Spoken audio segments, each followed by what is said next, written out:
जब किसी देश की सुरक्षा नीति सिर्फ सीमा की रखवाली से आगे बढ़कर रणनीति दबदबा बनाने लगे, तब हथियार केवल हथियार नहीं रहते, वे संदेश बन जाते हैं। भारत की सैन्य सोच भी अब ठीक उसी मोड़ पर खड़ी दिखाई देती है।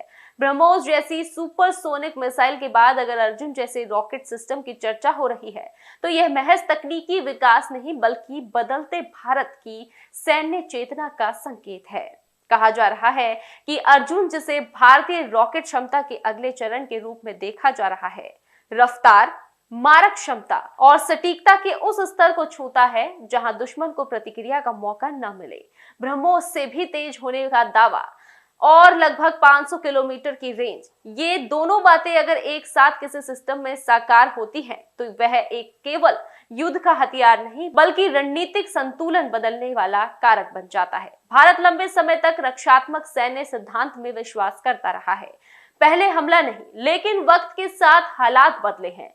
दो मोर्चों की चुनौती, सीमा पर लगातार तनाव और वैश्विक भू राजनीति में तेज बदलावों ने भारत को यह सोचने पर मजबूर किया है कि डिटरेंस यानी डर पैदा करने की क्षमता की असली शांति की गारंटी है। अर्जुन जैसी प्रणाली इसी सोच की उपज मानी जा रही है। अगर 500 किलोमीटर की रेंज की बात करें, तो यह सीमा पार सटीक हमलों की उस श्रेणी में आ जाता है जहां दुश्मन के सैन्य ठिकाने, लॉन्च पैड, सप्लाई लाइंस और कमांड सेंटर सीधे निशाने पर आ जाते हैं। यानी बिना पूरी तरह युद्ध में उतरे दुश्मन की रीढ़ की हड्डी तोड़ देना। आधुनिक युद्ध में यही सबसे बड़ा बदलाव है। कम समय, ज्यादा असर। रफ्तार के मोर्चे पर ब्रह्मोस पहले ही दुनिया के सबसे तेज क्रूज मिसाइलों में से गिना जाता है।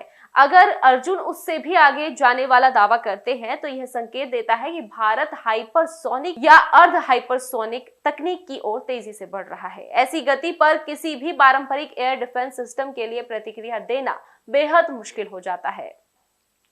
दुश्मन को न सिर्फ नुकसान होता है बल्कि मनोवैज्ञानिक दबाव भी कई गुना बढ़ जाता है। हालांकि यहाँ एक और जरूरी सवाल भी उठता है, क्या हम हथियारों की होड़ में शामिल हो रहे हैं? क्या यह क्षेत्रीय अस्थिरता को बढ़ाएगा? आलोचक कहते हैं कि हर नई मिसाइल पड़ोसी देशों को भी जवाबी तैयारी के लिए उकसाती है, लेकिन इतिहास बताता है कि कमजोरी शांति नहीं लाती बल्कि आक्रामकता को न्योता देती है। मजबूत रक्षा की बातचीत की मेज पर बराबरी का हक दिखाती है। अर्जुन को लेकर एक और अहम पहलू है स्वदेशी तकनीक। भारत अगर इस तरह के उन्नत रॉकेट सिस्टम को अपने दम पर विकसित करता है, तो यह आत्मनिर्भर